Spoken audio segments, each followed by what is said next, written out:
Hi everyone, my name is Mina Ghodsi Yengejeh, and today I want to talk about ISW-Void cross-analysis in wCDM simulation.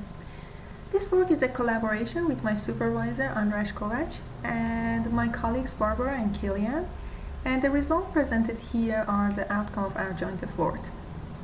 The motivation behind this project comes from a limitation in current void cross CMB analysis. Typically, studies like this they use only a single lambda CDM simulation or fixed model to estimate an amplitude parameter. So it's more like a yes or no test. So does the data agree with the model?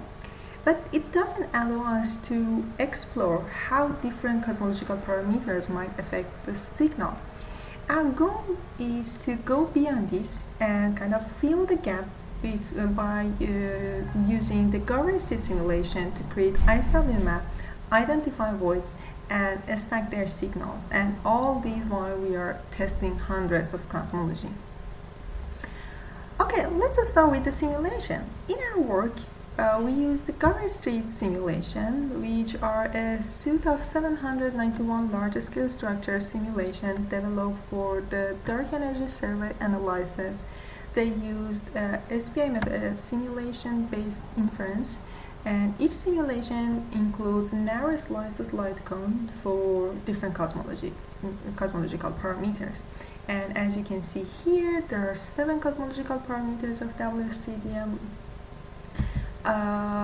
Omega m, omega bh squared, sigma 8, Hubble parameter, coefficient of state, W of dark energy, spectral index NS, and neutrino mass.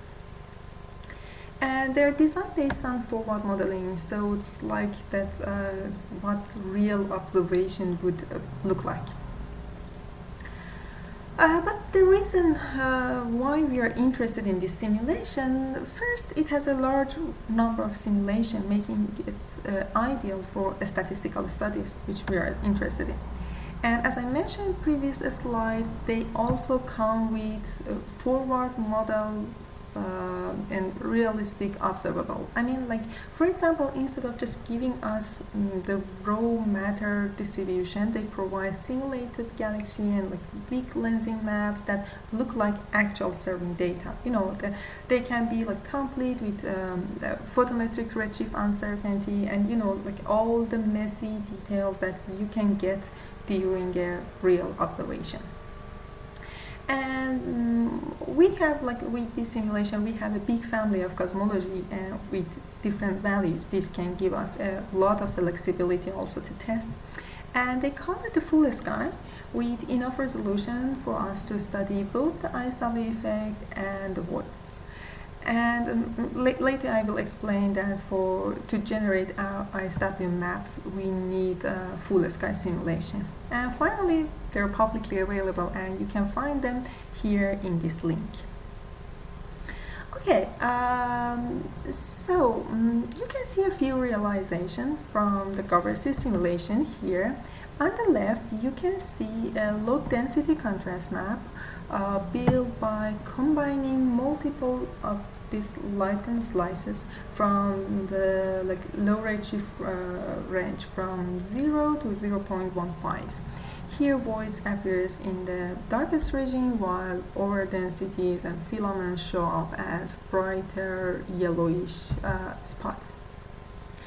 And on the right, this plot shows the matter clustering strength in the simulation as a scale of as a function of a scale. On the x-axis, we have separation distance R, and on y-axis, we have a real-scale version of two-point correlation function. The shape of these curves tell us how likely matter is to cluster at different distances. For example, a steep rise at the smaller R shows a strong nonlinear clustering, and as we move to the larger scale, we see the transition to linear structure. And like larger scale and this linear structure is what we need for the ISW effect. Okay, let's quickly talk about the ISW effect. The ISW effect, the late time ISW effect, is a secondary anisotropy in the CMB map, and it happens when photons pass through time evolving gravitational potential during late time accelerated expansion of the universe. What we can see here in the top panel here is a gravitational potential during a matter dominated era. In a deep matter dominated era, gravitational potential, they don't change with time, so they are static. And photons, when they enter and exit this overdensity, they can gain and lose the same amount of energy, so there is no net effect to see. But in the lambda CDM, or in the lambda dominated era, or like in our case wCDM universe, dark energy causes this potential to change over time, as you can see here, that when photon enters and when photon exists from the right side, this potential well is shallower than when it's so at the beginning it's bigger and later it's shallower. So and you can see from this circle that you can see as a net blue shift.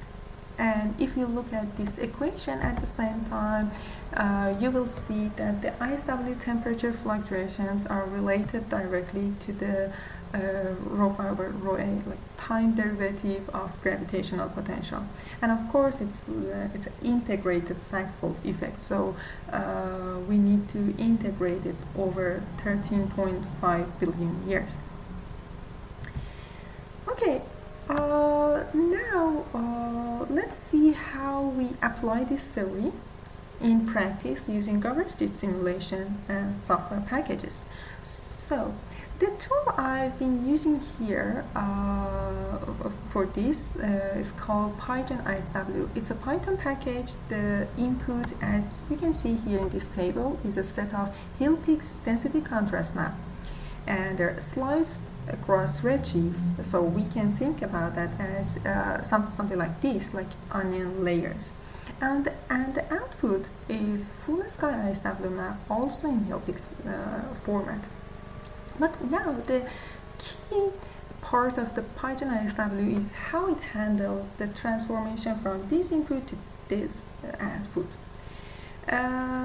First, it takes each density map and decompose it into spherical harmonics, for AL and coefficients. But since the ISW map depends on the evolution of gravitational potential in 3D, in the line of sight, we need more than just angular information. So Python ISW then applies a spherical Bessel function, which adds these radial components. With that 3D view in harmonic space, Python ISW uses the linear growth function because it's ISW, it's larger scale, so we can trust linear growth function, and then it integrates that evolution along the line of sight, and finally transform everything from the harmonic space back to into real space, and giving us ISW temperature maps like these three, for example, in the right hand side. Now we have generated the ISW map. We can look at the statistical properties like this one, this auto power spectrum. What you are seeing here is like CL on the y-axis and L multiple on the x-axis for 150 different simulations. These lines are also color-coded by based on the matter density parameter omega m, and you can also see that like higher value for omega m shifts the power slightly downward, and this is what we expect, yes, because it's consistent with the fact that in a universe with a higher density, we have slower decay of potential. Yes. In this plot, you can see this highlighted line, or this red line, which is like simulation number 742, which is like is our reference lambda CDM cosmology.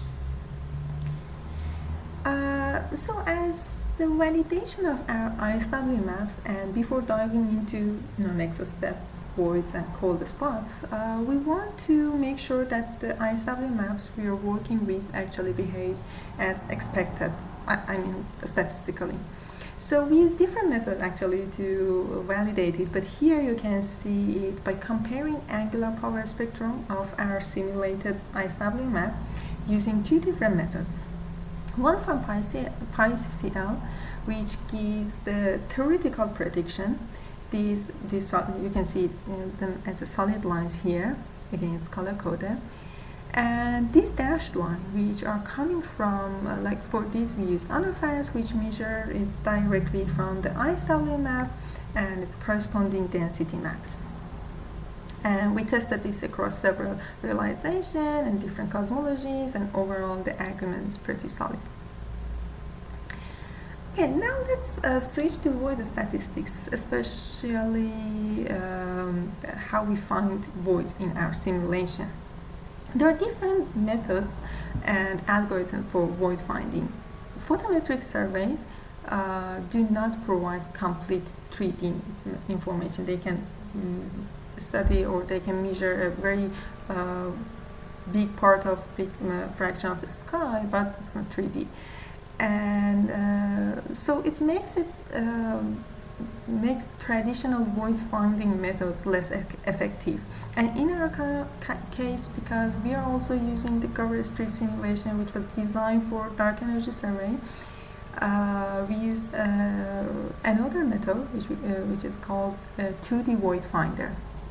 But what is this method?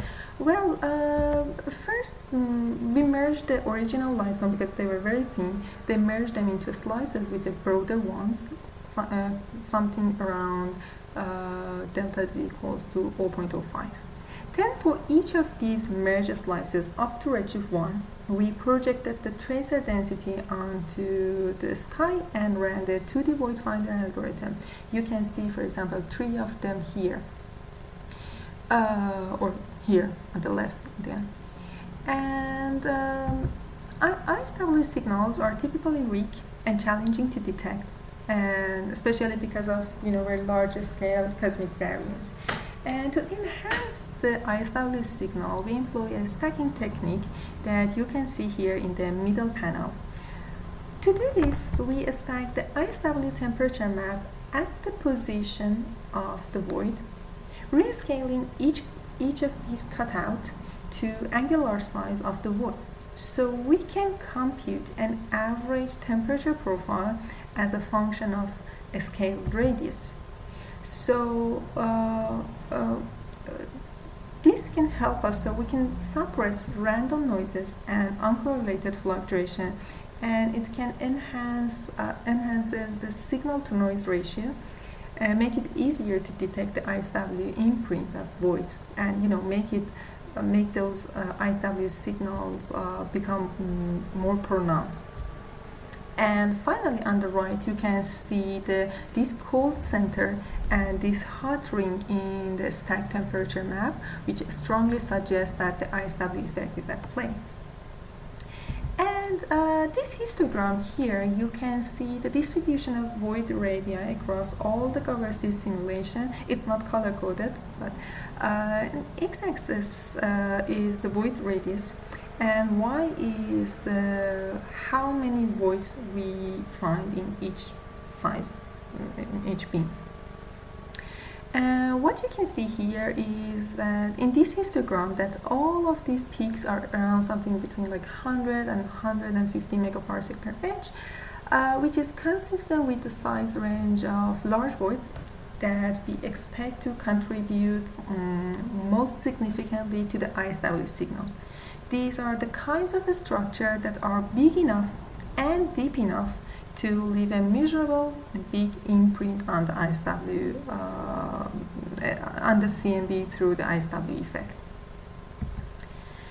Okay, on the left we have here the ISW temperature profile from Kovac et al. Paper.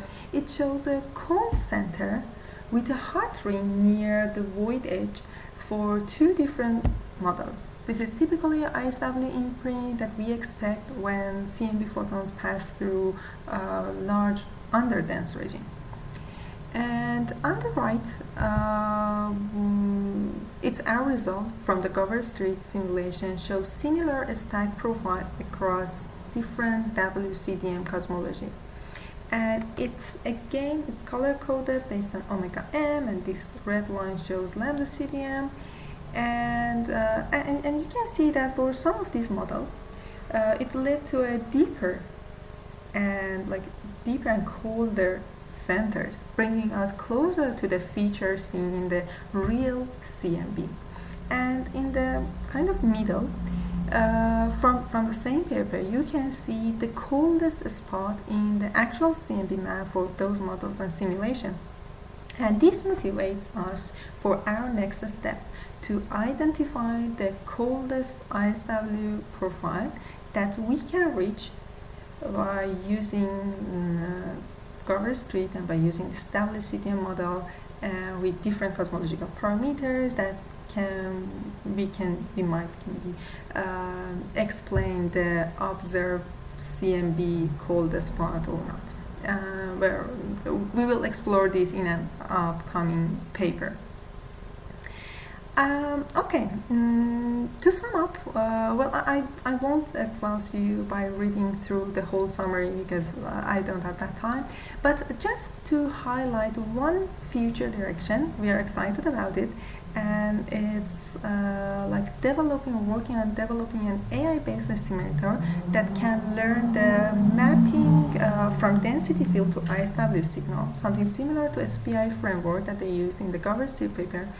And so it's a new approach in the context of large-scale structure, CMB, cross-correlation, and we think that it could be very interesting to study, and it can open up some very interesting also possibilities.